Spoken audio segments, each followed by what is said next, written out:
Sinabi ng Panginoong Hesukristo na siya ang mabuting pastor na tagapagpastol ng mga tupa.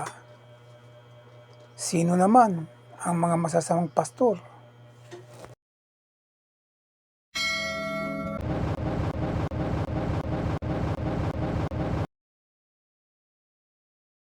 Muli, tatalakay po tayo ng mga katotohanang salita ng Diyos sa Biblia. Sa panahon ng lumang tipan, nang ang Diyos ay unang nagsalita sa mga magulang sa iba't ibang panahon at sa iba't ibang paraan sa pamamagitan ng mga propeta. At tunay ngang totoo na ang Diyos ay nakipag-usap sa mga propeta sapagkat kinausap ng Diyos ang propetang si Moises sa bundok ng Horeb. Sinabi ng Diyos kay Moises, "Akin ngang nakita ang kadalamhatian ng aking bayan na nasa Ehipto at aking dininig ang kanilang daing dahil sa mga tagapag-atang sa kanila, sapagkat talastas ko ang kanilang kapanglawan. At ngayon, narito, ang daing ng mga anak ni Israel ay umabot sa akin." Kaya sinabi ng Diyos kay Moises, "Halika nga ngayon, at ikaw ay aking susuguin kay Paraon, upang iyong ilabas sa Ehipto ang aking bayan na mga anak ni Israel." At si Moises ay nagtagumpay na ilabas ang mga Israel na mga Israelita dahil sa siya'y ginawang Diyos ng Diyos kay Paraon. At mula noon, nagpasimulang magkaroon ng pastol ang lahing Israel na mga Israelita sa katauhan ng propetang si Moises. Sa paglalakbay ng mga Israelita sa disyerto sa ilang, sa halos 40 taong paglalakbay, ay pumanaw si Moises na hindi nila narating ang lupang pangako. At ang humalili sa kanya na tinawag ng Diyos ay si Josue. Kaya mauunawa natin na nang pumanaw si Moises, si Josue ang pumalit na tagapagpastol ng mga Israelita. At pinangunahan at naitawid ni Josue sa ilog ng Jordan ang mga Israelita hanggang sa Kanaan, ang lupang pangako ng Diyos. Sa paglipas ng panahon ay nagkaroon ng mga hari at may isang pastol na literal na pastol ng mga tupa ang naging haring pastol na naging pastol ng mga Israelita. Walang iba kundi si Haring David at hanggang sa kanyang anak na si Haring Solomon ay naging pastol ng mga Israelita. At sa paglipas pa ng mahabang panahon, pagkatapos ng panahon ng mga hari, ay nagkaroon ng mga iba't ibang pastol sa mga Israelita. At sa kasamaang palad, karamihan dito ay naging masamang mga pastol. Sabi ng Panginoong Diyos sa aklat ng Jeremias, Kabanata 23, talatang 1 hanggang 2. Sa aba ng mga pastor na nagpapahamak at nagpapangalat sa mga tupa sa aking pastulan, sabi ng Panginoon, inyong pinangalat ang aking kawan at inyong iniligaw sila at hindi ninyo sila dinalaw. Narito, dadalawin ko sa inyo ang kasamaan ng inyong mga gawa, sabi ng Panginoon. Ang pagiging masama ng mga pastol ay nagpatuloy hanggang bagong tipan, bago ang pagdating ng Panginoong Hesukristo, hanggang sa panahon ng kanyang pagtuturo ng kanyang ebanghelyo. At ang Panginoong Hesukristo mismo ang nagpatotoo na ang mga pastor na tagapagpastol ng mga tupa na nangauna sa kanya at dinatnan niya ay mga masasama.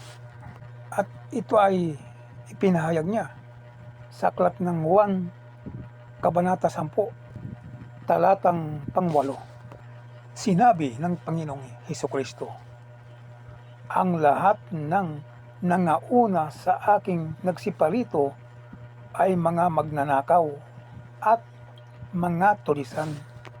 Kaya kung uunawain nating mabuti, ay yan ang isa na dahilan niya kung bakit sinabi niya sa Juan, Kabanata 10, talatang 11, na inangkin niya ang pagiging mabuting pastor. Sinabi niya, ako ang mabuting pastor. Ibinibigay ng mabuting pastor ang kanyang buhay dahil sa mga tupa. At kung uunawain natin ang banal na kasulatan, ang mga masasamang pastol ng mga tupa na nadatnan ni Kristo sa panahon niya ay ang mga Pariseyo, na mga nagtuturo ng kautusan ni Moises, kasama ng mga iskriba na tagapangasiwa sa pananampalatayang Hudyo, sapagkat sinasaad din sa aklat ni Juan sa Kabanata 9, talatang 16, na sinasabi ng mga Pariseyo, ang taong ito'y hindi galing sa Diyos sapagkat hindi siya nangingilin ng Sabat. At sinabi pa nila sa Juan, Kabanata 10, talatang 20, na si Kristo ay mayroong demonyo at siya ay nauulol. Bakit ninyo siya pinakikinggan? Sa panahon po natin ngayon, sa buong mundo, ay malaki ang posibilidad na magkaroon ng mga pastol na mga masasama. Lalo na po doon sa mga pastol na nagdadalawang Panginoon. Sapagkat katotohanan ang sinabi ng Panginoong Hesukristo na kung ikaw na mangangaral ay magdadalawang Panginoon, ay iibigin mo ang isa at kapuputan mo ang pangalawa. Hindi kayo makapaglilingkod sa Diyos at sa kayamanan. At sa pangyayari ngayon sa bansang Pilipinas nitong nakalipas na 2025, sa kasagsagan ng anomalya, lalo na sa usapin ng flood control project, na mga sangay sa gobyerno ang nasasangkot, lalo na sa DPWH hanggang sa Senado at Kongreso. May mga ilang pastol na masasabi nating nadungisan ang kanilang pagkapastol sapagkat sila'y nakisalo sa maruming politika, lalo na sa Kongreso.